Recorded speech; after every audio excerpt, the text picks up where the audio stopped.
लोग स्नान कर रहे हैं और अपने जीवन को धन्य कर रहे हैं। दुनिया के सबसे बड़े धार्मिक समागम में 6 करोड़ से ज्यादा श्रद्धालुओं ने अब तक हिस्सा लिया है। माना जा रहा है तीसरे शाही स्नान पर 10 करोड़ से ज्यादा श्रद्धालु प्रयागराज पहुंचेंगे, जिसको लेकर पूरी तैयारी की गई है। लेकिन ये आंकड़े अखिलेश यादव को रास नहीं आ रहे हैं। समाजवादी पार्टी के मुखिया अखिलेश यादव ने प्रेस कॉन्फ्रेंस करते हुए यह दावा कर दिया कि जो सरकार ने आंकड़ा पेश किया है वो झूठा है। अब ऐसे में सवाल तो बनता है, आंकड़ों पर सवाल, विपक्ष क्यों मचाए बवाल?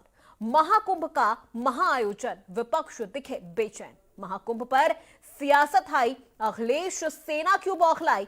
सनातन की महाविजय, योगी की जय जय। महाकुंभ पर कलेश, आखिर क्यों बेचैन है अखिलेश? आज की बड़ी बहस में इन्हीं सवालों पर हम चर्चा करेंगे, लेकिन उससे पहले आपको सियासी प्रतिक्रियाएं दिखाते हैं। हमारे साथियों ने जो रिपोर्ट तैयार की है वो आपको दिखाते हैं, फिर मेहमानों का रुख करेंगे और फिर चर्चा की शुरुआत करेंगे। पिछले 3 दिन में लगभग 6 करोड़ श्रद्धालुओं ने प्रयागराज में मां गंगा, यमुना और सरस्वती की पावन त्रिवेणी के संगम में डुबकी लगाकर के पुण्य के भागीदार बने हैं। हर कोई प्रयागराज आना चाहता है, हर कोई काशी आना चाहता है, हर कोई अयोध्या आना चाहता है। ये प्रधानमंत्री मोदी जी की विरासत और विकास की उस परिकल्पना का साकार रूप है जो आज दुनिया देख रही है। सरकार का हर आंकड़ा वो है फर्जी, और हमारा पत्रकार साथी सही बोल रहा है, हम इसको धन्यवाद देते हैं। कुछ ट्रेनें खाली आ रही हैं, सुनने में आया गोरखपुर वाली खाली ट्रेन गई है पूरी, और नहीं मानते अभी वीडियो दिखा सकता हूं मैं आपको। नहीं वो छोड़िए, हम उन पर चर्चा नहीं करना चाहते हैं, लेकिन ये बात मोटी मोटी मान लीजिए कि बीजेपी का हर आंकड़ा फर्जी है। याद कीजिए नोटबंदी में क्या कहा, भ्रष्टाचार कम हो जाएगा। देखिए, अखिलेश यादव जी दिग्भ्रमित है, उनको सच्चाई का न ज्ञान है, न वो सामना करना चाहते हैं, और सनातन संस्कृति के खिलाफ तो हमेशा वो बोलते रहे हैं। आप उनके पुराने बयानों को देखिए, उनके पुराने कृत्यों को देखिए। अयोध्या में रामलला के भक्तों पर इन्होंने ही गोलियां चलवाई थी, इन्हीं के दल के लोगों ने गोलियां चलवाई थी। ये कैसे सनातन की संस्कृति के बढ़ते हुए देख पाएंगे? नहीं देख सकते। ये इनके मन में पीड़ा है। जात धर्म संप्रदाय से ऊपर उठकर के करोड़ों लोग एक साथ संगम में डुबकी लगाते हैं जब मकर संक्रांति के पावन पर्व पर, तो इनके मन में पीड़ा होना स्वाभाविक है।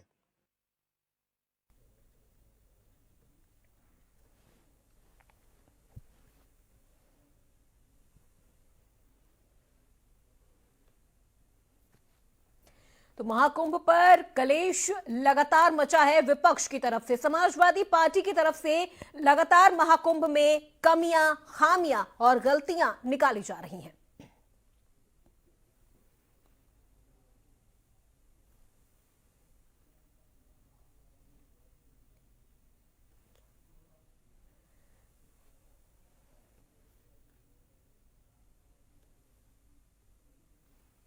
तो 144 साल बाद महाकुंभ प्रयागराज की धरती पर है, और ऐसे में तैयारियां पूरी कर ली गई हैं। हर दिन करोड़ों की संख्या में जो श्रद्धालु हैं वो पहुंच रहे हैं, आस्था की डुबकी लगा रहे हैं, और कहा तो ये भी जा रहा है कि तीसरे शाही स्नान तक तो ये संख्या 10 करोड़ तक पहुंच जाएगी।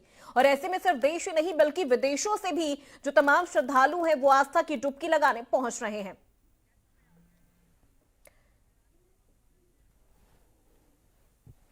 तो चलिए अब सीधे चर्चा की शुरुआत करते हैं। एक एक करके मेहमानों से आपका परिचय करवाएंगे, लेकिन सबसे पहले चर्चा की शुरुआत में करूंगी हमारे चैनल हेड अजीत प्रताप सिंह जी, जो लगातार इस वक्त प्रयागराज में मौजूद हैं। एक एक चीज वो देख रहे हैं वहां पे डे 1 से। अजीत जी, आपने एक एक चीज वहां बारीकी से देखा है, एक एक गलियों को आपने देखा है, और जो तमाम तैयारियां प्रयागराज में महाकुंभ को लेकर की गई है डे 1 से आप देख रहे हैं। कितना अलग 2013 के महाकुंभ से आप 2025 के महाकुंभ में जो अंतर है वो आपको नजर आ रहा है? क्योंकि सपा तो बौखलाई हुई है, विपक्ष बौखलाया हुआ है। देखिए बिल्कुल अपूर्व, अगर 2013 से 2025 के महाकुंभ की तुलना करेंगे तो जमीन और आसमान का अंतर है। इस बार देखिए एक ही स्नान में अब तक आज जो आंकड़ा जारी हुआ उसके हिसाब से 7 करोड़ लोग अब तक स्नान कर चुके हैं। जी। 10 लाख लोग जो है अभी कल्पवास कर रहे हैं, वो उनका बकायदा 1 महीने का स्टे है, वो वहां रुक रहे हैं, सुबह शाम पूजा कर रहे हैं, त्रिवेणी में डुबकी लगा रहे हैं। और भीड़ पिछले 10 दिन से यानी 6 तारीख से आज मैं आया हूं तब से वहीं था। भीड़ की अगर आप बात करें तो भीड़ वाकई में इतनी ज्यादा थी कि आप एक जगह से दूसरी जगह जाने में आपको टाइम लग रहा था, क्योंकि गाड़ियों का जो आवागमन था वो हट गया था। और सीधे तौर पर जो वॉलेंटियर लगे थे, जो यूपी पुलिस लगी थी, वो आपको जो है वहां तक पहुंचा रहे थे। और कोई भी अगर बिछड़ जा रहा था तो उसे हम लोगों ने कई जो है लाइव डेमो देखा कि एक व्यक्ति बिछड़ गया और वो हमारे पास आया, हम लोग रिपोर्टिंग कर रहे थे, उसने कहा कि बस 1 मिनट लगेगा। कॉल करते ही मुश्किल से 2 मिनट के अंदर पुलिस आई और उसके भाई को जो है उसके पास लाके छोड़ दिया। तो यानी अगर 2 मिनट के अंदर, 2.5 मिनट के अंदर, मैक्सिमम आधे घंटे के अंदर आपके साथ अगर कोई बिछड़ता है तो भूले बिसरे केंद्र पर आपको टावर नंबर 1 पर वो आदमी मिल जाता है। अब भीड़ को ये बता देना कि नहीं ये तो आंकड़े झूठे हैं, अब आंकड़े झूठे हैं तो उसको कैसे आप बताएंगे? अब उसकी गिनती तो ना हम कर सकते हैं जाके वहां, ना जो बता रहे हैं वो क्या कर सकते हैं। लेकिन जो एआई कैमरे लगे हैं, जो सीसीटीवी लगे हैं, उसके मुताबिक अगर आपकी एंट्री महाकुंभ में होती है तो तुरंत वो संख्या बता देता है। जैसे हमारा जनसंख्या का जो हमारा बोर्ड लगा रहता है, जो हमारा डिजिटली लगा रहता है, वो हर पल बताता है कि भारत की जनसंख्या कितनी बढ़ रही, कितने लोग हर मिनट पैदा हो रहे हैं। उसी तरह महाकुंभ में भी जो डिजिटलाइज महाकुंभ का आयोजन किया गया उसमें सीसीटीवी और कैमरे लगाए गए हैं जो आपको डिटेक्ट करते हैं। आपके कुंभ में प्रवेश करते ही वो जान जाते हैं कि अजीत सिंह अब महाकुंभ में आ चुके हैं, और ये जब जाएंगे आने और जाने दोनों का रिकॉर्ड रहता है। उस रिकॉर्ड के आधार पर यह आंकड़ा जारी होता है 7 करोड़ का। अब समाजवादी पार्टी के मुखिया ये कह रहे हैं कि ये आंकड़े झूठे हैं, ट्रेनें खाली आ रही हैं। लेकिन अगर आंकड़े झूठे हैं और ट्रेनें खाली आ रही हैं तो महाकुंभ में इतनी भीड़ कैसे? और अभी बिल्कुल वो तो ये भी करें कि हम वीडियो दिखा देंगे, तो ट्रेनें अगर खाली आ रही है तो ठीक बात है, आप वीडियो दिखाना भी चाहिए। अगर कोई बात गलत सत्ता पक्ष बोल रहा है तो विपक्ष का काम है वो बताए नहीं आप झूठ बोल रहे हैं और देखिए आप तो कह रहे हैं ट्रेनें भर के जा रही हैं, ये खाली है। लेकिन महाकुंभ की भीड़ को कैसे डिनाई कर देंगे जब वहां 3 दिन में 7 करोड़ लोगों ने 12 तारीख से अब तक 4 दिन में यानी 16 तारीख तक 7 करोड़ लोगों ने स्नान कर लिया, 20 लाख लोग वहां स्टे किए हैं, 10 लाख कल्पवासी वहां पर मौजूद हैं, 20-30 लाख के आसपास विजिटर हैं। तो आप कैसे उसको डिनाई कर सकते हैं? पूरी दुनिया से लोग आए हैं, महाकुंभ है ये। और देखिए एक बात और, जब ये सनातन का सबसे बड़ा समागम है, श्रद्धा और समृद्धता का सबसे बड़ा समागम है, दुनिया की सबसे बड़ी मानव श्रृंखला, आपने देखा होगा जब मकर संक्रांति को स्नान हो रहा था तो मानव ही मानव दिखाई दे रहा था आदि जो आरंभ से अंत तक। तो उस बात को आप डिनाई नहीं कर सकते। देखिए राजनीति करिए, राजनीति करना काम है विपक्ष का और सत्ता पक्ष का, दोनों का। दोनों एक दूसरे पर आरोप लगाएं, लेकिन जहां धर्म की बात आ जाए, जहां सनातन की बात आ जाए, वो भी अखिलेश यादव ने भी गंगा जी में स्नान किया, लेकिन वो कुंभ में न जाकर, महाकुंभ में न जाकर उन्होंने हरिद्वार में स्नान किया, दूसरी जगह पर स्नान किया। लेकिन जो महत्व तीर्थराज प्रयाग का है वो वहां का थोड़ी है। लेकिन आप ये दिखा रहे हैं कि हम भी सनातनी हैं, हम भी गंगा जी में स्नान कर रहे हैं। ये जरूरत क्यों पड़ गई आपको? अगर आप सनातन को नहीं मानते तो मत करते स्नान, मत जाते हरिद्वार गंगा जी में डुबकी लगाने। देखिए सवाल और जवाब ये दोनों सत्ता पक्ष और विपक्ष का चलता रहेगा। लेकिन मेरा अपना ये मानना है पूर्वा कि जब सनातन की बात आ जाए, धर्म की बात आ जाए, देश की बात आ जाए, तो सारे दलों को, जो राजनीतिक दल हैं जो सनातन को मानते हैं, या तो कहते हैं भाई हम नहीं मानते, हम नास्तिक हैं, तो बात खत्म हो जाती है। लेकिन अगर आप मानते हैं, आप मंदिर जाते हैं, आप जनेऊ पहनते हैं, आप गंगा जी में डुबकी लगाते हैं, तो आपको सनातन के साथ खड़े रहना चाहिए। अगर आप राम कृष्ण और शिव को मानते हैं तो आपको खड़े रहना चाहिए। मेरा अपना मानना है कि महाकुंभ पर राजनीति नहीं होनी चाहिए। बिल्कुल। अजीत जी एक और सवाल आपसे लूंगी, उसके बाद फिर सीधे मेहमानों का रुख करते हैं। जैसा कि अभी आपने कहा कि अखिलेश यादव गए हैं, गंगा में डुबकी लगाई है, लेकिन वो प्रयागराज नहीं गए, महाकुंभ नहीं गए, वहां पे जाके उन्होंने गंगा में डुबकी नहीं लगाई, संगम में डुबकी नहीं लगाई। ये तो वही चीज हो गई ना कि वो खिसियाहट नजर आ रही है उनकी, खिसियाए हुए हैं। हमें ये भी दिखाना है कि हाँ हम सनातनी हैं, लेकिन हम वहां नहीं जाएंगे, हम गंगा जी में जाके, हम हरिद्वार जाके हम डुबकी लगा लेंगे, लेकिन हम आपकी तैयारियों को देखने नहीं जाएंगे। देखिए बिल्कुल वही बात हुई कि हम राम को मानते हैं लेकिन भगवान राम का दर्शन करने नहीं जाएंगे। समाजवादी पार्टी ये कहती है कि हमारे रोम रोम में राम है, लेकिन उनके चाचा राम गोपाल यादव ये कह देते हैं कि मंदिर बहुत खराब बना है। अखिलेश यादव या समाजवादी पार्टी का स्टैंड होता है भाई भगवान है, वो कृष्ण को भी मानते हैं और राम को भी मानते हैं, लेकिन मंदिर नहीं जाएंगे। वही हाल कुंभ का है कि वो प्रयागराज सनातन को तो है, सनातनी तो है, सनातन को मानते भी हैं, धर्म को भी मानते हैं, लेकिन वो स्नान जो है वो प्रयागराज कुंभ में, महाकुंभ में नहीं करेंगे, वो दूसरी जगह पे करेंगे। ये दिखाएंगे कि हम सनातनी हैं, ये दिखाएंगे कि हम जनेऊ पहनते हैं, दिखाएंगे कि हम धार्मिक हैं, हम नास्तिक नहीं, हम आस्तिक हैं, लेकिन तीर्थराज प्रयाग में जाकर मकर संक्रांति के दिन स्नान नहीं करेंगे, वो दूसरी जगह जाकर हरिद्वार करेंगे या दूसरी जगह जाकर स्नान कर लेंगे। तो देखिए ये बात पब्लिक जानती है, और अगर ये सनातन को लेकर, धर्म को लेकर अगर सत्ता पक्ष और विपक्ष ऐसे लड़ेगा तो दोनों का नुकसान होता है। अगर आप दोनों सनातनी हैं और सनातन को मानते हैं, पूरी दुनिया से, रूस से आए हैं, यूके से आए हैं, अमेरिका से आए हैं लोग, आकर वहां सनातन की संन्यास ग्रहण कर रहे हैं, दीक्षा ले रहे हैं, और आप सनातन पर बहस कर रहे हैं, तो अगर सनातन भीड़ पर क्यों इतना क्लेश कर रहे हैं? तो क्लेश करने से काम नहीं चलेगा। आप देखिए, आप तर्क से विरोध करिए और तर्क से जवाब लीजिए, लेकिन अगर आप सनातनी हैं और आस्तिक हैं तो आपको महाकुंभ जाना चाहिए था, दूसरी जगह नहीं जाना चाहिए था। सवाल खड़े करेंगे तो आपको जवाब भी देना पड़ेगा, क्योंकि अगर सत्ता पक्ष से विपक्ष सवाल पूछेगा तो सत्ता पक्ष भी विपक्ष से सवाल पूछेगा। ये पब्लिक है, ये सब जानती है। मैं लौटूंगी आपके पास, अब एक एक करके मेहमानों का परिचय करवा देते हैं। अतुल गहलोत नेता बीजेपी हमारे साथ जुड़ चुके हैं, यश भारती जी हैं, सपा का पक्ष रखेंगे। यश भारती जी आपका बहुत स्वागत है। शोएब सिद्दीकी हमारे साथ जुड़ चुके हैं, मुस्लिम स्कॉलर हैं। शोएब जी आपका भी बहुत स्वागत है। और आचार्य चंद्रांशु महाराज जी हमारे साथ जुड़ चुके हैं, हिंदू धर्म गुरु हैं। आचार्य जी आपका भी बहुत स्वागत है। सबसे पहले आचार्य जी मैं आपसे ही शुरुआत करूंगी, उसके बाद प्रवक्ताओं पे जाऊंगी। जिस तरह से राजनीति हो रही है, प्रयागराज में महाकुंभ का आयोजन हुआ है 144 साल बाद। ये शायद हम वो पहली और आखिरी पीढ़ी हैं जो देख रहे हैं, उसके बाद पता नहीं कितनी पीढ़ियां आएंगी जाएंगी, महाकुंभ देख पाएंगी कि नहीं देख पाएंगी, ये अपने आप में उनकी किस्मत पे है। लेकिन जिस तरह से अब राजनीति हो रही है इस पूरे मामले में, ये कहा जा रहा है कि वहां तैयारियां नहीं है, वहां चीजें अच्छी नहीं है, व्यवस्थाएं अच्छी नहीं है, सरकार ने अच्छा इंतजाम नहीं किया है। पहले तो इस पे आपकी प्रतिक्रिया जानना चाहूंगी मैं।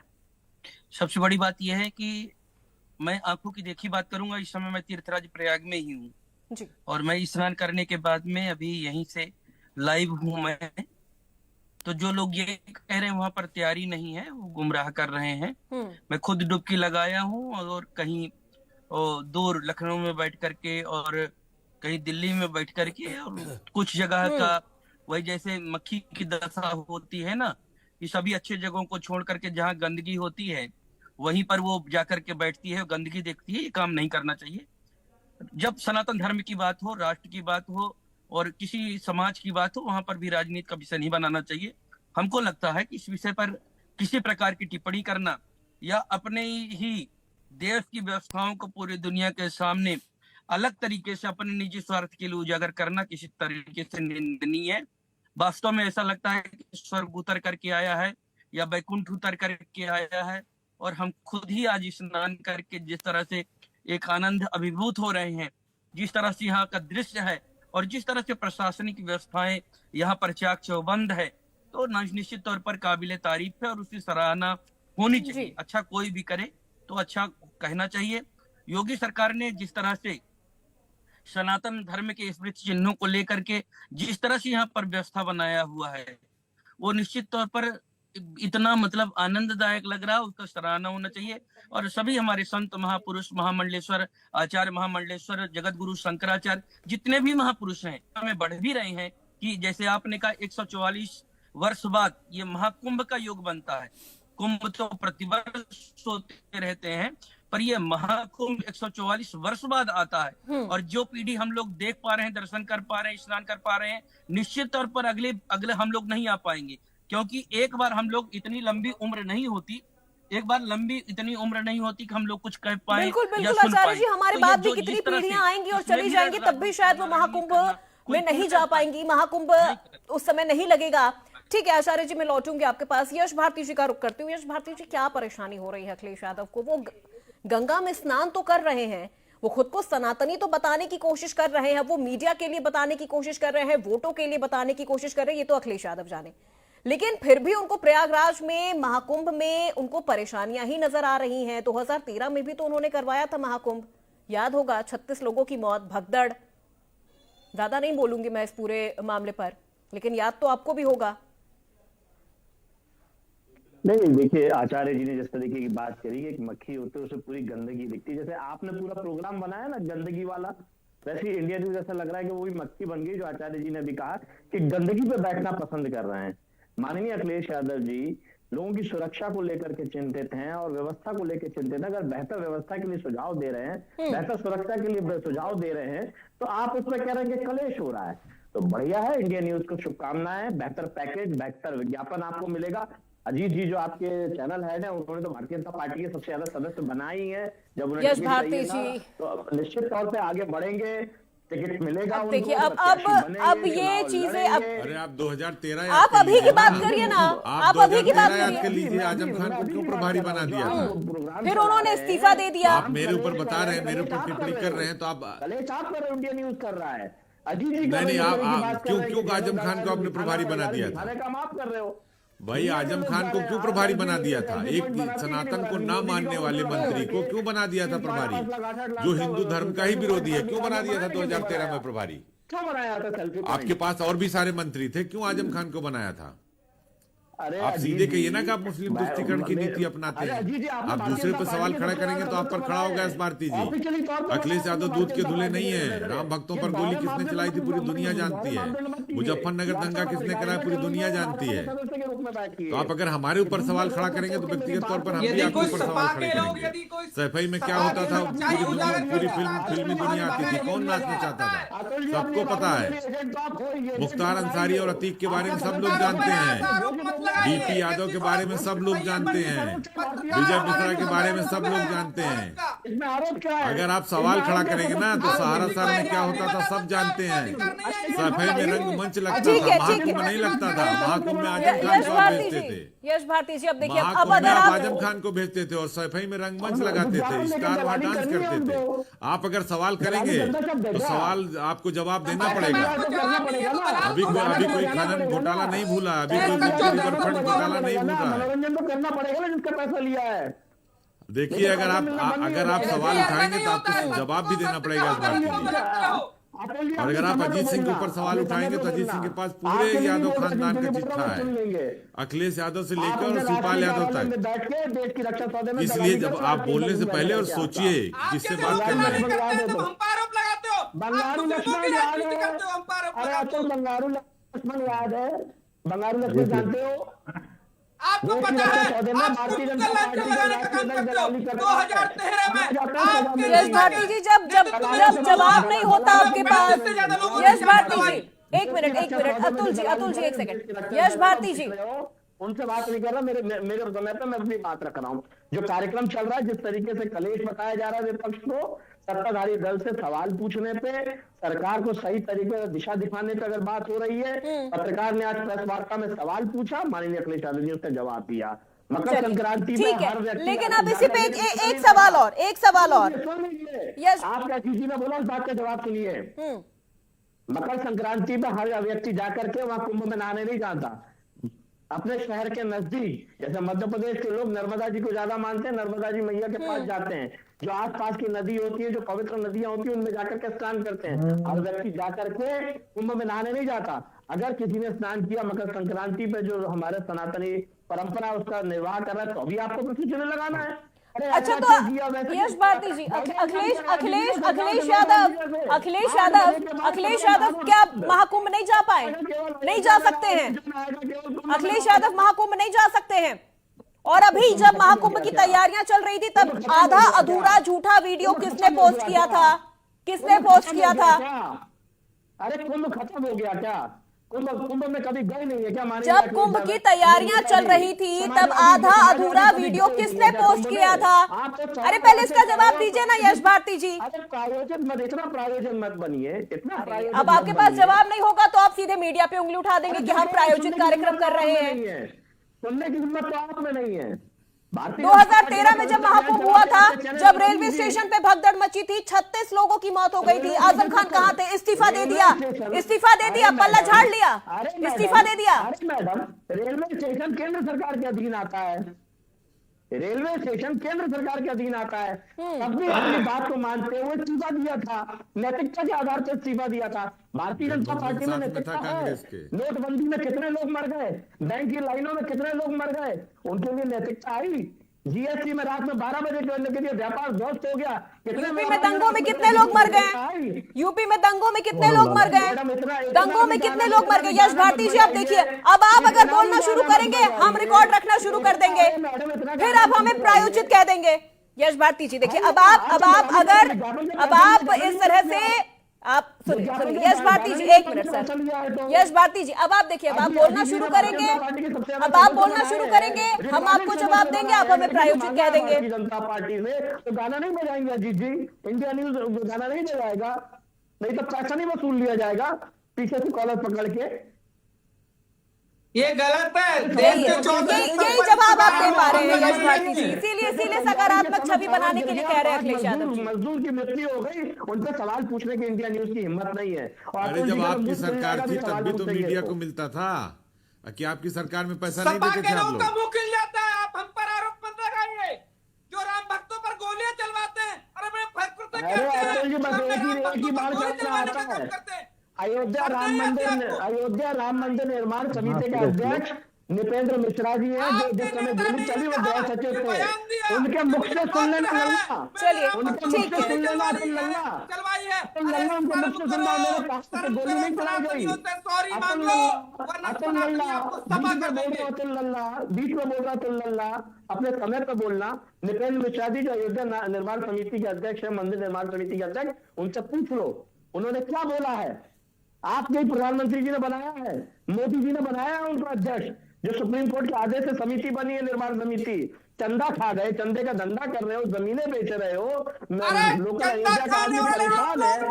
अरे आप ये चंदा आप सनातनियों को डुबोने वाले आप लोग हैं, भगवान आतंकवाद के संग रहने वाले आप लोग हैं, राम भक्तों पर गोली चलवाने वाले आप लोग हैं, राम जी का पुकारने वाले आप लोग हैं। तो ऐसे लोग और भारतीय जनता पार्टी के लोग यहाँ बैठ करके कहना कि यार नहीं आती, आपके नेता ने गीता जी अपने पिता की इज्जत की, अपने पिता से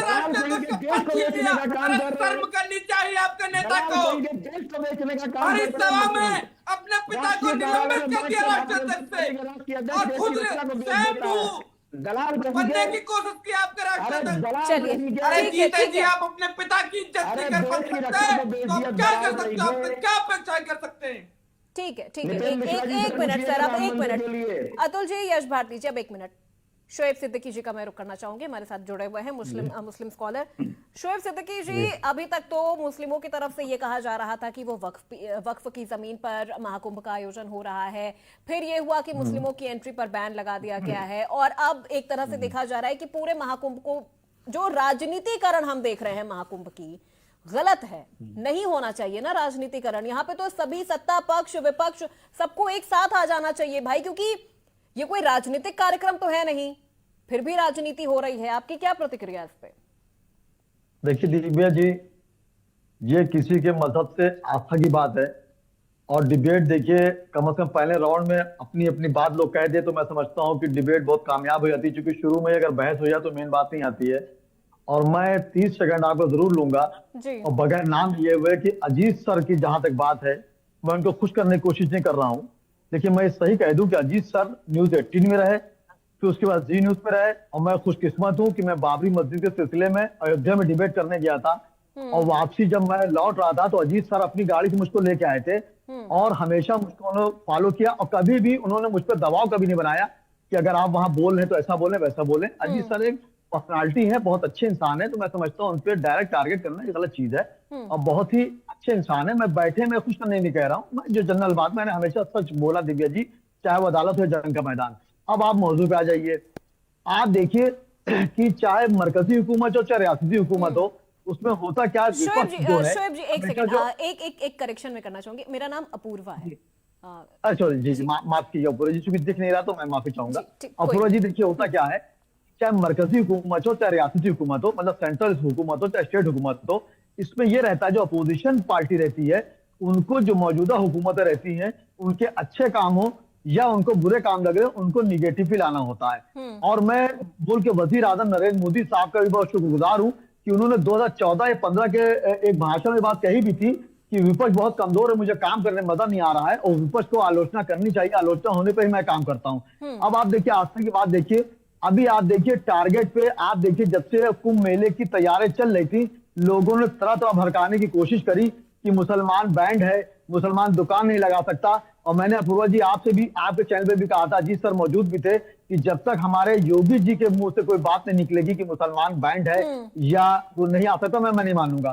सस्ती शोहरत पाने के लिए चंद लोग इस तरह की बातें करते हैं।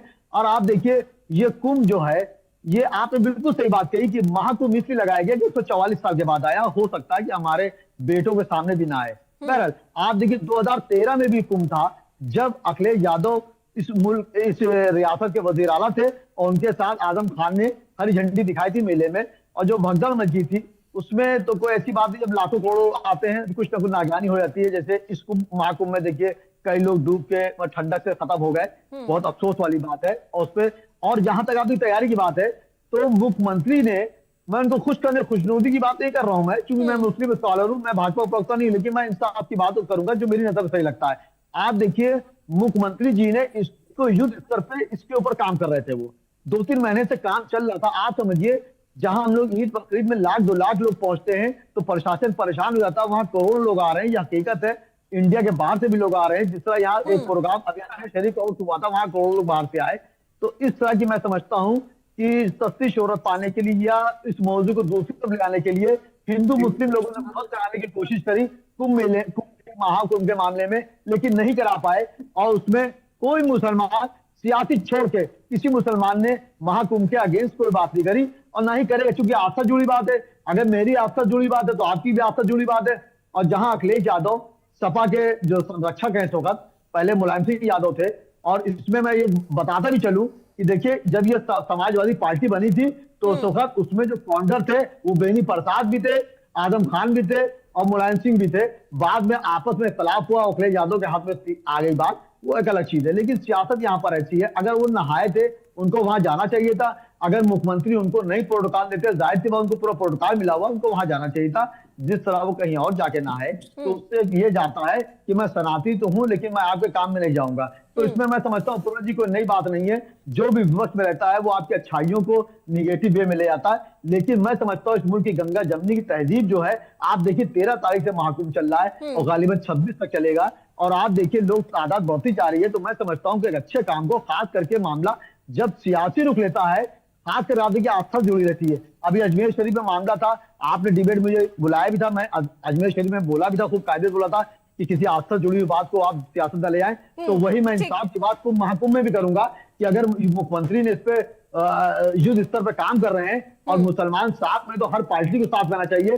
खुदा का शुक्र है कि अखिलेश यादव ने इस तरह के बयान दिए, ये बात करी है, आजम खान ने किसी मुसलमान ने नहीं दी है, वरना ये रुख चला जाता है। और मैं देखिए महाकुंभ का सम्मान करता हूँ, एक आस्था जुड़ी बात है, और मैं सबसे कहूंगा कि इसमें आप जो है इसको लब्बैक करिए, क्योंकि ये मुल्क गंगा जमनी की मिसाल देता है कि हिंदू दिखाई दे कि मुसलमान दिखाई दे, आंखें तरसती कि इंसान दिखाई दे। महाकुंभ हो या अजमेर शरीफ का उर्स हो, ये गंगा जमनी की मिसाल देता है और इसका पैगाम पूरी दुनिया में जाता है। इतनी सस्ती शोहरत पाने के लिए किसी की आस्था के बारे में इस तरह निगेटिव बातें ना करें, मेरी यही आपके साथ। ठीक है, ठीक है। अजीत जी, मैं आपसे यहाँ पे एक चीज समझना चाहूंगी। देखिए कई मीडिया रिपोर्ट्स पे आई हैं कि 2025 के महाकुंभ में 45,000 परिवारों को सीधे अप्रत्यक्ष रूप से रोजगार भी मिलेगा, मिल भी रहा है कई परिवारों को। लेकिन विपक्ष को कमियां नजर आ रही हैं। ठीक है, विपक्ष अगर कमियां दिखा रहा है, अच्छी बात है। विपक्ष अगर विपक्ष होता ही इसीलिए है, सत्ता पक्ष को उनकी कमियां दिखाने के लिए, लेकिन कमियां जो दिखाने का तरीका है ना अजीत जी, वो थोड़ा समझ से परे है। क्योंकि कमियां तो दिखाई जा रही है, लेकिन वो जो खिसियाहट वाली चीज है ना, वो साफ तौर पे नजर आ रही है। देखिए बिल्कुल अपूर्वा, अगर आप महाकुंभ में रेवेन्यू की बात करें, रोजगार की बात करें, तो एक पर्यटक 6 लोगों को रोजगार देता है। और उत्तर प्रदेश सरकार ने और केंद्र सरकार ने मिलकर लगभग 7 से 8 हजार करोड़ रुपए महाकुंभ में खर्च किए हैं, क्योंकि पूरी दुनिया के लोग आ रहे हैं। तो बहुत बड़े पैमाने पर उसकी व्यवस्था की गई है। 1.5 लाख शौचालय बनाए गए हैं, 1 लाख से अधिक वो बसेरे बनाए गए, जो लोग आएंगे रुकेंगे, 10 लाख लोगों के लिए कल्पवास की व्यवस्था की गई है। और देखिए, और वहां से जो रेवेन्यू आएगा वो लगभग 2 लाख करोड़ से ज्यादा का है। 2 लाख करोड़ मतलब छोटे मोटे राज्य का 1 साल का बजट होता है। उत्तर प्रदेश का भी पहले 3 लाख 4 लाख बजट होता था। योगी सरकार जब से आई, हर साल उन्होंने 12 से 15% इंप्रूव किया और 6-7 लाख करोड़ बजट चला गया। तो आप समझिए कि 2 लाख करोड़ अगर एक जगह से रेवेन्यू आ रहा है सरकार को, तो उत्तर प्रदेश का जो पैसा है वो इंफ्रास्ट्रक्चर में लगेगा। जो $1 ट्रिलियन की इकोनॉमी का लक्ष्य योगी सरकार का, वो उसमें लगेगा और कहीं ना कहीं उत्तर प्रदेश विकास की गति में आगे बढ़ेगा। दूसरी बात कि अगर कोई बड़ा काम हो रहा है, 40 करोड़ लोग अगर एक जगह आ रहे हैं, तो दुनिया का वो तीसरा देश है। अगर आप देखें तो दुनिया की तीसरी सबसे बड़ी कंट्री वहां पर है। नया जिला बना दिया गया, DMSP वहां तैनात कर दिए गए और एक बड़ी व्यवस्था की गई। 11 पक्के फ्लाईओवर बनाए गए, 11 जो है 30 जो है पीपा पुल बनाए गए और लगभग 60 किलोमीटर के दायरे में एक कुंभ की तैयारी की गई। उसमें अगर आप देखें तो पूरा 13 अखाड़े वहां पर हैं, दुनिया भर के लोग आ रहे हैं। ये हमारी सनातन की, हमारी सभ्यता की, हमारी संस्कृति का एक परिचायक है, द्योतक है, उदाहरण है। लोग आके देख रहे, कह रहे का। आज हम एक रूसी महिला का बयान सुन रहे थे, वो कह रहे थे कि हम 10 साल पहले आए थे और हमें भगवान कृष्ण बहुत अच्छे लगे और हम मथुरा वृंदावन में ही रह गए और हम इसलिए महाकुंभ में आए क्योंकि हमें कल्पवास करना, हमें यहाँ रहना है और क्योंकि दुनिया में सबसे अच्छा धर्म सनातन है और भारत के अलावा कहीं सनातन है नहीं, इसलिए हम यहाँ रुक गए। दुनिया भर के लोग सनातन की तरफ आकर्षित हो रहे हैं, उसको मान रहे हैं और यहाँ लड़ाई चल रही है कि ये अच्छा है, ये खराब है, ये अच्छा है, ये खराब है। एक दूसरे के खिलाफ आरोप प्रत्यारोप चल रहा है सत्ता पक्ष और विपक्ष का। मेरा ये मानना है पूर्वा कि जब आपको दुनिया के सामने देश की प्रस्तुति रखनी है, देश के अपने परिचय को रखना है, अपने बताना है कि देखिए भाई हमने ये किया, तो वहां कम से कम एक साथ खड़े हो जाइए। बाद में आप ये झगड़ा करते रहिएगा, सदन में भी और सड़क पर भी और टीवी की डिबेट में भी। लेकिन जब देश के सम्मान की बात आ जाए, देश के जो है प्रतिष्ठा का सम्मान आ जाए, 100 देशों के लोग वहां आ रहे हैं, 80 देशों की मीडिया वहां पर है, एनी टाइम वहां 50 लाख से 1 करोड़ लोग लगातार कंटिन्यू चल रहे हैं। ऐसी परिस्थिति में अगर आप एक दूसरे का विरोध करेंगे तो ये कहीं ना कहीं बाहर दूसरे देश में के जो लोग आएंगे वो कहेंगे भाई देखिए यहाँ तो लोकतंत्र ऐसा है। लोकतंत्र में विरोध एक दूसरे का होता है। सत्ता पक्ष को विपक्ष आईना दिखाता है, उसका काम है कि वो आईना दिखाए और सत्ता पक्ष उसके बताए हुए रास्ते पर चले, उसको एक नसीहत देता है विपक्ष की भाई ठीक है देखिए आप सत्ता में है, कोई बात नहीं, आप ये गलत काम कर रहे हैं, इसको सही कर लीजिए। लेकिन अगर आस्था के साथ आप खिलवाड़ करेंगे, श्रद्धा के साथ आप खिलवाड़ करेंगे, सनातन के साथ खिलवाड़ करेंगे और उसी सनातन धर्म से आप जुड़े हैं, अगर आप नहीं जुड़े हैं तो आपको गंगा में स्नान नहीं करना चाहिए था। ये कह देना चाहिए था कि हम सनातन को नहीं मानते हैं, हम महाकुंभ में नहीं जाएंगे, सरकार की व्यवस्थाएं खराब हैं। जो वीडियो आप पहले से ट्वीट कर रहे हैं उसको और ट्वीट करते रहिए, बताते रहिए ट्रेन खाली है, बस खाली है, लेकिन जो भीड़ है वो तो अपने आप में बता रही है। वहां आपके सर्टिफिकेट की जरूरत किसी को पड़ेगी नहीं, क्योंकि वहां का जो अद्भुत भीड़ है, जो पूरी महाकुंभ का जो नजारा है वो पूरी दुनिया देख रही है, तस्वीरों में देख रही है, वीडियोज में देख रही है, कलर्स दिख रही है, साधु सन्यासी नागा देख रही है, दुनिया भर के लोग आ रहे हैं। तो वहां आप ये कह देंगे कि वो खराब है, अच्छा, इससे कोई फर्क नहीं पड़ने वाला कि भीड़ कम है। आंकड़ों पे लड़ाई आप लोग करते रहिए, लेकिन कम से कम सनातन पर तो एक साथ खड़े हो जाइए। अपूर्वा। बिल्कुल बिल्कुल अजीत जी, लौटूंगी मैं आपके पास। अतुल जी, आपका रुख करना चाहूंगी मैं।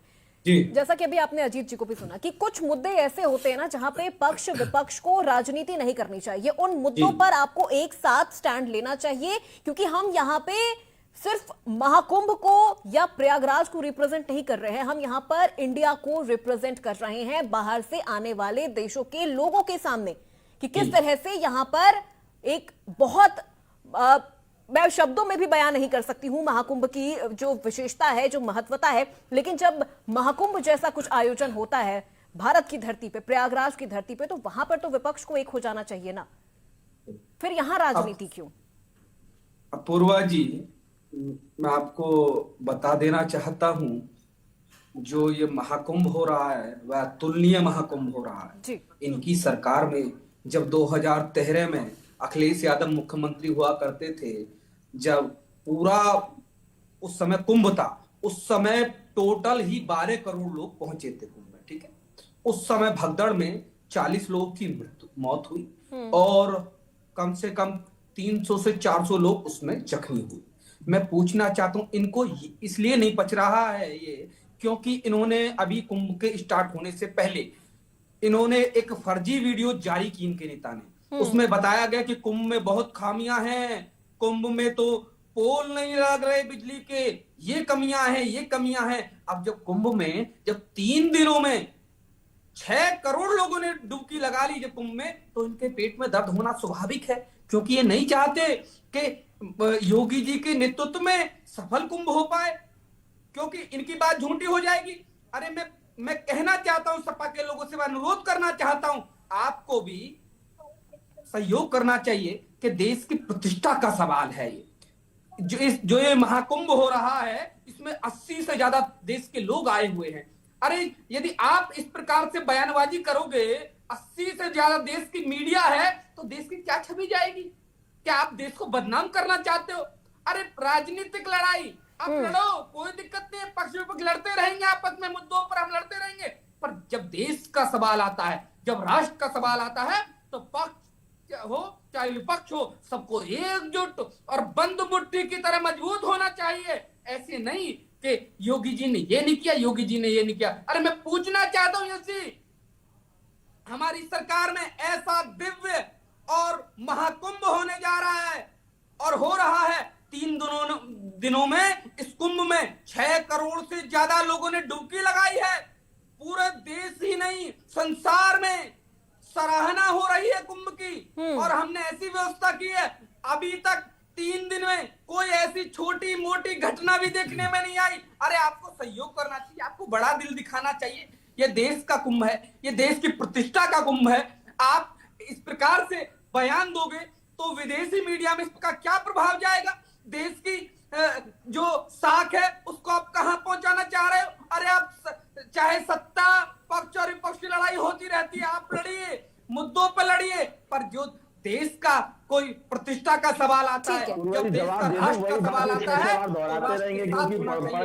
भाजपा होनी चाहिए, नहीं कांग्रेस। ठीक है यश भारती जी, मैं आऊंगी आपके पास, लेकिन एक बार आचार्य जी का रुख कर लेती हूँ, उसके बाद यश भारती जी मैं सीधे आपके पास आऊंगी। आचार्य जी, आप वहीं पर मौजूद हैं, आप तमाम चीजों को देख रहे हैं, तैयारियों को भी देख रहे हैं, कोई कमी जो आपको नजर आ रही हो या आपके हिसाब से लग रहा हो कि नहीं यहाँ पर कुछ बदलाव होना चाहिए, या कमी है सरकार की तरफ से वो रह गई है? क्योंकि अभी हमारी टीम वहां पर थी, हम जब जिस जनता से पूछ रहे हैं, सबसे पहले तो वो जनता आके यही कह रही है कि हम तो योगी और मोदी जी का धन्यवाद करना चाहेंगे, साहब इतनी अच्छी तैयारी है। अजीत जी भी वहां पे थे, आज वो आए हैं वापस।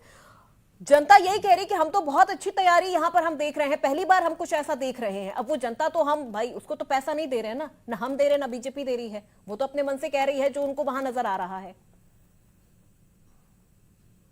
अब चोर को ठीक है आचार्य जी, आपके ऑडियो में कुछ प्रॉब्लम हो रही है, हम उसे जल्दी सही करेंगे। मैं लौटूंगी आपके पास। यश भारती जी, यही सवाल आपसे मेरा है। जैसे ठीक है आचार्य जी, शायद नेटवर्क प्रॉब्लम है, आपके ऑडियो नहीं आ पा रही है आपकी क्लियर हमारे पास। वैसे राष्ट्रद्रोहियों की, ठीक है मैं आऊंगी आपके पास। मुझको सुन पा रही हैं? हाँ जी, जवाब दीजिए। अपूर्वा जी, मुझको सुन पा रही हैं आप? जी।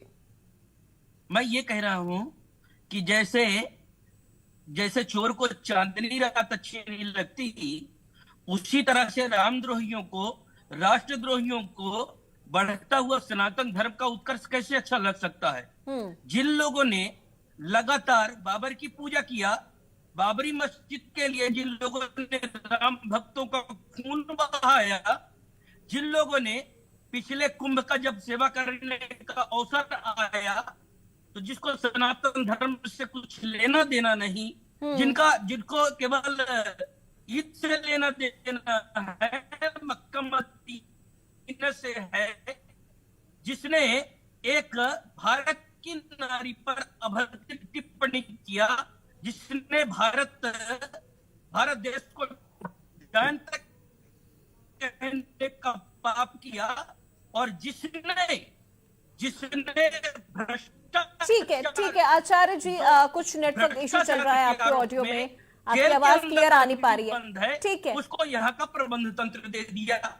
ये था वहां का रूपरेखा। और आजकल गिरती हुई जो समाजवादी की जो नैतिकता है, वो अपने पार्टी के विजन रखने से ज्यादा जो सार्वजनिक ठीक है आचार्य जी, मैं आऊंगी आपके पास। यश भारती जी, वही सवाल आपसे मेरा है। अब भाई वहां पर जो पब्लिक बोल रही है, मीडिया से जो पब्लिक बोल रही है कि हम तो योगी और मोदी जी का धन्यवाद करेंगे, इतनी बढ़िया व्यवस्था है, इतनी अच्छी चीजें हम देख रहे हैं, लेकिन तैयारियों से पहले अखिलेश यादव जी की तरफ से तो 2-3 ऐसे वीडियो पोस्ट कर दिए गए, आधी अधूरे वीडियो पोस्ट कर दिए गए, भ्रामकता फैलाई जा रही है। अब भाई उस पब्लिक को तो हम पैसा नहीं दे रहे हैं ना, जो जनता वहां पहुंच रही है। जैसा कि आप कह रहे थे कि हम तो प्रायोजित कार्यक्रम चला रहे हैं। खंडन दो आपको। एक मिनट आचार्य जी, मैं लौटूंगी आपके पास। यश भारती जी से सवाल है मेरा। यश भारती जी, क्यों नहीं एक मंच पे आप आ रहे हैं? क्यों? अपूर्वा जी, पिछली बार भी जब मैंने बोला तो मेरे बीच में 3 लोग बोल रहे थे। अभी देखते हैं कितने लोग बोलते हैं, मेरी बात को रोकने कितने लोग कोशिश करते हैं। कोई नहीं रोकेगा, आप जवाब दीजिए। आपने सवाल पूछ लिया, मैं जवाब दे रहा हूँ। देखिए, व्यवस्थाओं को लेकर के जब अजीत जी ने शुरुआत में बात की थी, उन्होंने कहा था कोई खो जाता है तो 2 मिनट में 3 मिनट में मिल जाता है, फिर थोड़ी देर में उन्होंने कहा आधा घंटा लग जाता है मिलने में। और थोड़ी देर हम लोग अगर उनकी बात को सुनते रहते तो हो सकता है वो 1 दिन कहने लगते, 2 दिन कहने लगते कि 1 दिन 2 दिन बाद भी लोग लापता लोग मिल रहे हैं। ठीक है, उनकी रिपोर्टिंग है, बेहतर है, उनका अपना अनुभव और उन्हें यहाँ साझा किया। इस पे मैं जवाब दूंगी, आपका जवाब कंप्लीट हो जाए। आचार्य जी दोषारोपण लगा रहे हैं, सारी चीजें कर रहे हैं कि बाबरी मस्जिद की बात तो नहीं की जानकारी नहीं होगी। कल्याण सिंह जी की सरकार थी, भारतीय जनता पार्टी की सरकार थी, सुप्रीम कोर्ट में हलफनामा दिया था कि पूरी मस्जिद की और पूरी व्यवस्था की सुरक्षा रखने का जिम्मेदारी हमारी है, हम इस जिम्मेदारी को निभाएंगे। और शपथ लेते हैं ईश्वर को साक्षी रखते हुए, तो ईश्वर की झूठी कसम खा करके वो हलफनामा दिया गया और किस तरीके से बाबरी मस्जिद विध्वंस हुआ सबने देखा। आखिरी में फैसला सबको वही प्रिपेयर करना पड़ा जो सुप्रीम कोर्ट ने दिया। किसी भारतीय जनता पार्टी ने, किसी महाकुंभ पे आ जाते हैं, किसी और के तरीके से निर्णय नहीं होनी। बार बार वही बात हो रही है, भाजपा के भी वो व्यक्ति वही बोल रहे हैं, आचार्य जी भी वही व्यक्ति बोल रहे हैं, तो जवाब देना मेरा बन रहा है। मैंने बताया कि अयोध्या निर्माण समिति के जो अध्यक्ष है निपेंद्र मिश्रा जी, उन्होंने स्पष्ट कहा किस तरीके से बोले थे। उस समय वो गृह सचिव थे, गृह सचिव यानी पुलिस के पूरी तरीके से मुखिया एक तरीके से गृह सचिव होता है जो पूरी चीजों को नियंत्रण करता है। देखिए, पहला व्यक्ति आ गया जो मेरे बीच में बोल रहे हैं। नहीं, उनकी आवाज भी क्लियर नहीं आ पा रही। आचार्य जी, आपकी आवाज क्लियर नहीं आ पा रही है हम तक बहुत। हाँ ठीक है, मैं आऊंगी आपके पास। यश भारती जी को एक बार उनकी बात कंप्लीट कर लेने दीजिए। तीसरी बात अपूर्वा जी, दुर्घटना को लेकर बार बार कहा जा रहा है कि दुर्घटना हो गई थी। मैं फिर दोहरा देता हूँ, एक बार बोल चुका, दोबारा फिर दोहरा रहा हूँ। भगदड़ हुई थी रेलवे स्टेशन में। रेलवे स्टेशन राज्य सरकार के अधीन नहीं आता है, रेलवे स्टेशन आता है केंद्र सरकार के अधीन। केंद्र सरकार की अपनी तैयारी होती है। अगर वहां पे भगदड़ हुई तो उसकी विफलता के लिए केंद्र सरकार जिम्मेदार थी। फिर भी नैतिकता के आधार पे आजम खान साहब जो प्रभारी मंत्री थे, क्योंकि नगरीय प्रशासन मंत्री थे, नगरीय प्रशासन मंत्री के अंतर्गत ये सारी व्यवस्थाएं। अरे अपूर्वा जी, आप बैलेंस कर सके तो बेहतर है, नहीं तो क्या फायदा के सब तुम नहीं, आप बोलिए यश भारती जी। अभी हम बड़े उदाहरण दिए जा रहे थे, मुट्ठी बंद हो, एकता का प्रतीक हो। चैनल पे तो आप बोलने नहीं देते हो। क्या एकता का प्रतीक आप मीडिया के माध्यम से देना चाहते हो? 80 देशों का गुणगान करने की बातें कर रहे थे कि 80 देशों की मीडिया देखेगी। एक टीवी चैनल पर दर्शकों को ठीक से सुनने तो देना नहीं चाहते हो। आप अपनी बात ना खुद ले पाते हो ना दूसरे की आने देते हो। चलिए आप जवाब दीजिए यश भारती जी। वक्त की कमी है हमारे पास, वक्त की कमी है। आप जवाब दीजिए। मैं भी सभी बातों का जवाब दे रहा हूँ और मुझे ही देना है क्योंकि यहाँ सबकी बातें हो रही हैं। आप इस सवाल पे ही ना कि जनता भी तारीफ कर रही है वहां पे। अब तैयारियां तो जनता के लिए होती है, जनता तारीफ कर रही है। मैं उस बात पे जनता को सुखद अनुभव हो इसी बात के लिए सवालात उठाए जा रहे हैं, उनकी सुरक्षा की बात के लिए उठाए जा रहे हैं। जनता का स्तुति मन से जा रही है, बहुत अच्छी बात है, इसमें बुराई किस बात की है? कोई निजी आयोजन भारतीय जनता पार्टी का नहीं है, कुंभ कोई भारतीय जनता पार्टी का नहीं है। इसको इवेंट बनाने का काम भारतीय जनता पार्टी कर सकती है, जैसे लोग कर रहे हैं। लेकिन ये कुंभ धार्मिक कार्यक्रम है, सनातनी धर्म का कार्यक्रम है, इसमें किसी का भी एकाधिकार नहीं है। ये सुचारू रूप से हो, लोग आस्था की डुबकी लगाएं, बेहतर तरीके से सुरक्षित वातावरण में आए, सुरक्षित वातावरण से वापस घर जाएं, सुरक्षित होकर के जाएं। इसी बात के लिए सवालात उठ रहे हैं, उनकी सुरक्षा को देखते हुए, उनके इस महापर्व में शामिल होने की दृष्टि से। अब इसमें अगर किसी को पीड़ा हो रही है और उसको कलेश का नाम दे रहे हैं तो वो कलेशियों का नहीं, एक मिनट यश भारती जी, आपने जो ये कहा कि ये बीजेपी का कार्यक्रम नहीं है, हाँ ये बीजेपी का कार्यक्रम नहीं है, लेकिन हो तो बीजेपी के कार्यकाल में रहा है। इसी तरह जब 2013 में महाकुंभ हुआ था, वो अखिलेश यादव का कार्यक्रम नहीं था, वो समाजवादी पार्टी का कार्यक्रम नहीं था, लेकिन जिम्मेदारी किसकी थी? राज्य सरकार की, समाजवादी पार्टी की जिम्मेदारी थी, क्योंकि उस समय उनकी सरकार थी। जेब से अखिलेश यादव जी ने थोड़े ना पैसा दिया था, या आजम खान ने थोड़े ना पैसा दे दिया था। किसने कह दिया? समाजवादी पार्टी ने कहा कि हमारा निजी आयोजन था। हम तो कह रहे हैं ना धार्मिक कार्यक्रम था। हाँ। और धार्मिक कार्यक्रम में, सनातनी कार्यक्रम में किसी को बुलावे नहीं भेजे जाते।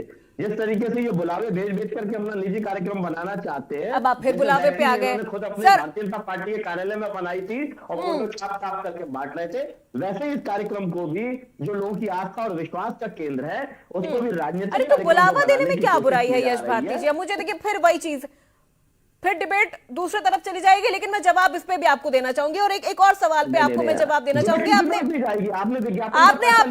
एक मिनट अजीत जी, माफ कीजिएगा यश भारती जी, आपने अजीत जी पे एक सवाल, एक मिनट सर, यश भारती जी एक मिनट, यश भारती जी एक मिनट, यश भारती जी एक मिनट, मुझे भी बोलने दीजिए, मेरी भी बात सुन लीजिए। अभी आपने एक सवाल, आपने एक जवाब दिया था कि अभी अजीत जी कह रहे हैं कि कुछ मिनटों में मिल जाते हैं लोग, कुछ आधे घंटे में मिल जाते हैं, मुझे तो लगा कहीं 1-2 दिन में ना मिल जाए। वो तरीका होता है यश भारती जी, उनकी रिपोर्टिंग पे उंगली नहीं उठा सकते आप। वो वहां मौजूद थे, आप गए एक भी बार, आपने देखा धरातल पर, आप देख रहे हैं कि क्या चीजें हो रही है वहां पे। आप गई हैं? मैं एक मिनट अजी, अब एक मिनट यश भारती जी, आप जिस तरीके से मुझे टोक रही हैं, मैं वही मैं तो गया हूँ, वो तो गए हैं, अजीत जी तो गए हैं, अजीत जी तो गए हैं, में भरी सर्दी में मैं तो वहीं था, 10 दिन से वहीं था। जो लोग परेशान हो रहे हैं उनके वीडियो आ रहे हैं। समाजवादी पार्टी ना गई हो कोई बात नहीं, लेकिन मैं तो गया था। तो मैं यही बात कह रहा हूँ कि कुछ लोग 2 मिनट में मिल जाते हैं और कुछ आधे घंटे में, मैक्सिमम टाइम आधे घंटे है, तो 2 मिनट से लेके आधे घंटे है। आप उस पर रिपोर्टिंग पे सवाल खड़ा कर रहे हैं। अरे आपकी सरकार में भी मैंने बहुत रिपोर्टिंग की है, आपकी भी सरकार पैसा देती थी, जो आप कह रहे हैं कि बीजेपी पैसा देती है चैनलों को, आपकी भी सरकार पैसा देती थी, आपको याद नहीं है क्या? और बगैर डीएबीटी की देती थी, खुला खजाना खोल दिया था, जैसा लग रहा था किसका पैसा है। ठीक है अतुल जी, एक मिनट में एक मिनट यश भारती, कहीं गलत हो जाए तो एक मिनट अतुल जी, एक सेकंड, बस एक सेकंड अतुल जी, भाजपा के शासनकाल में कुंभ की तैयारी, अतुल जी बस एक मिनट सर रुक जाइए। तो इन्होंने फर्जी वीडियो जारी की। हाँ, तो हम आएंगे, हम उस पर भी बात करेंगे, शोएब जी के पास मुझे एक मिनट अतुल जी, ये तो दूसरे लोगों ने किया है। अतुल जी एक मिनट सर, मुझे शोएब जी को भी सुन लेने दीजिए। भाजपा के लोग कर रहे हैं। एक मिनट अतुल जी, मैं गया हूँ, मैंने प्रयागराज में डुबकी लगाई है। अतुल जी कितनी अच्छी, कितनी बेहतरीन, पूरा देश जी, बिल्कुल शोएब जी। अतुल जी अब सर चुप हो जाओ सर, अब थोड़ा सा चुप होना पड़ेगा। यश भारती जी, अतुल जी अब थोड़ा सा चुप होना पड़ेगा। शोएब जी बहुत देर से उनके पास में नहीं गई हूँ। शोएब जी फिर मैं आऊंगी आपको। एक मिनट अतुल जी, जितने लोग, अतुल जी लोग आ रहे हैं जो डुबकियां लगा रहे हैं, वो भाजपा। अतुल जी सर, अतुल जी थोड़ा सा पेशेंस कर लीजिए sir, please sir, Atul ji थोड़ा सा पेशेंस कर लीजिए, शोएब जी को सुन लेने दीजिए। एजेंट नहीं बना दिया हमने। अतुल जी, अतुल जी उनको भी बोल लेने दीजिए। मामला ना बनाइए, सुन लीजिए। अतुल जी एक मिनट, अतुल जी, अतुल जी अगर आपको मेरी आवाज सुनाई दे रही है तो प्लीज सर थोड़ा सा शांत हो जाने दीजिए, सर थोड़ा सा शांत हो जाइए। ठीक है शोएब जी आप अपनी बात रखिए। अरे आप जो पावर के अतुल जी देखिए वक्त कम है हमारे पास, वक्त की कमी है। अतुल जी तो पावर की मानसिकता वाले लोग हैं। अतुल जी गोली चलाने के, शायद उन तक मेरी आवाज नहीं पहुंच पा रही है,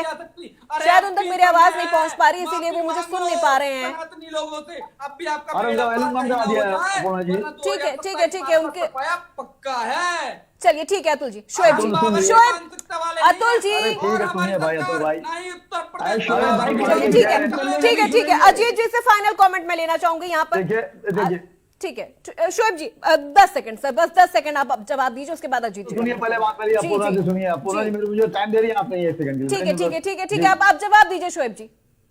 देखिए अपूर्णा जी होता क्या है, जनरल सी बात है, अभी यश भाई ने चुटकी ली, वो उस पर मैं नहीं जाऊंगा क्योंकि किसी की आस्था जुड़ी है तो मेरी भी आस्था कहने की जुड़ी होती है, तो मैं किसी आस्था से नहीं खेलता हूँ। देखिए अपूर्णा जी एक अच्छी बात है, और एक सियासी बात ये होती है कि अपनी कमी अगर छुपानी हो तो दूसरे में कमी तलाश करो, अपने ऐप छुपाने तो दूसरे में ऐप तलाश करो।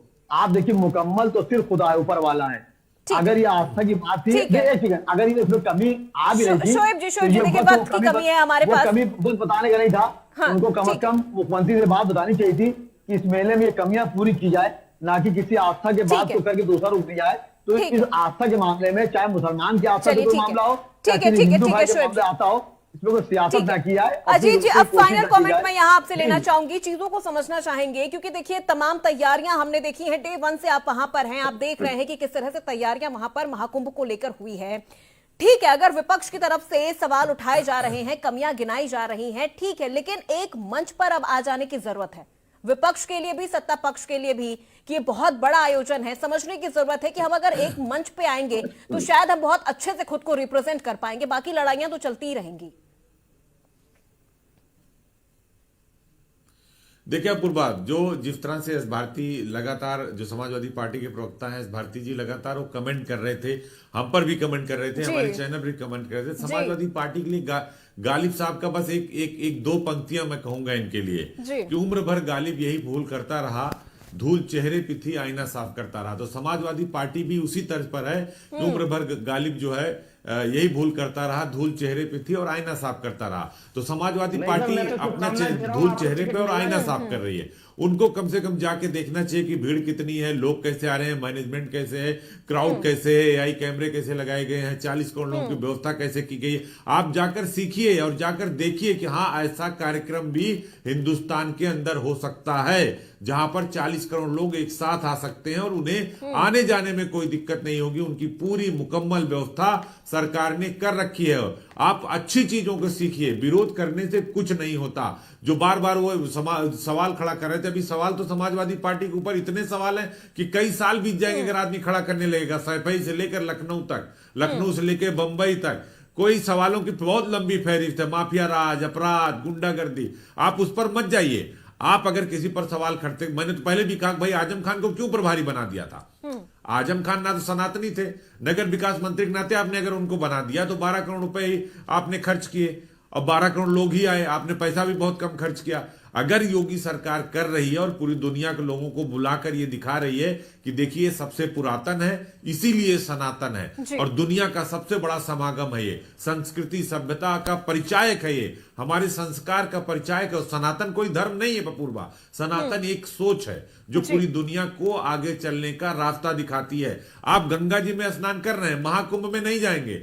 आप हरिद्वार में जाके डुबकी लगा रहे हैं, अपनी तस्वीरें डाल रहे हैं, आप ये बता रहे हैं भाई मैं सनातनी हूं, मैं तो जनेऊ पहनूंगा, लेकिन मैं रामलला के दर्शन नहीं करूंगा, मैं महाकुंभ में नहीं जाऊंगा। सीधे कहिए कि हम सनातन को नहीं मानते। अगर आप में हिम्मत है, अगर आप असली समाजवादी हैं तो आप कहिए कि हम सनातन को नहीं मानते। लोहिया के समाजवाद को कितना मानते हैं। लोहिया के डॉक्टर राम मनोहर लोहिया कहते थे कि संघर्ष के रास्ते जो आता है वही आगे जाता है। कौन सा संघर्ष करके समाजवादी के नेता हैं? मुलायम सिंह की विरासत पे सब आगे बढ़ रहे हैं। तो अगर आप सवाल किसी पर खड़ा करेंगे तो आपके ऊपर भी सवाल खड़ा होगा। स्वामी विवेकानंद जी कहते थे कि अगर आप किसी के ऊपर एक उंगली दिखाते हैं तो 3 उंगलियां आपके पीछे हो, आपकी तरफ होती, यानी आप उससे 3 गुना ज्यादा भी आपको सुधरने की जरूरत है। यही समाजवादी पार्टी के लिए भी नसीहत है। जो गालिब साहब ने कहा कि उम्र भर जो है यही भूल करता रहा, धूल चेहरे पे थी और आईना साफ करता रहा। इसी बात से मैं अपनी बात समाप्त करता हूं अपूर्वा। ठीक है, बिल्कुल, बहुत शुक्रिया अजीत जी बड़ी बहस का हिस्सा बनने के लिए, और हमारे सभी मेहमान, अतुल जी आपका भी, यश भारती जी, शोएब सिद्दीकी और आचार्य चंद्राशु जी, आप सभी का बहुत शुक्रिया हमारे साथ बड़ी बहस का हिस्सा बनने के लिए। तो आज बड़ी बहस में मेरे साथ बस इतना ही। प्रदेश की तमाम खबरों के लिए आप देखते रहिए इंडिया न्यूज उत्तर प्रदेश उत्तराखंड।